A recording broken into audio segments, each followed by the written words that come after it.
Ganjar Pranowo menyebut salah satu program yang ditawarkan untuk mengentaskan kemiskinan adalah menciptakan setidaknya satu sarjana dari keluarga miskin. Semua list pertamanya adalah kesempatan kerja harus diciptakan lebih banyak. Itu keinginan pertama yang muncul.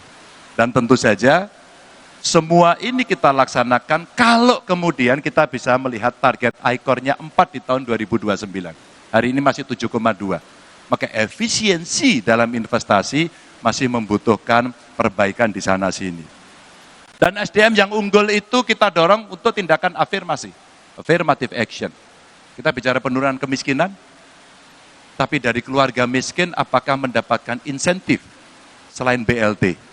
Saya meyakini bahwa yang paling bagus adalah mereka mendapatkan akses pendidikan yang baik.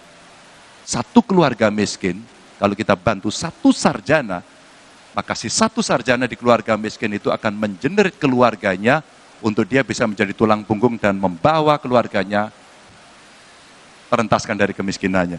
Termasuk jaminan kesehatan BPJS yang bisa 99% setidaknya mengcover seluruh warga kita sehingga mereka bisa mendapatkan akses yang terbaik.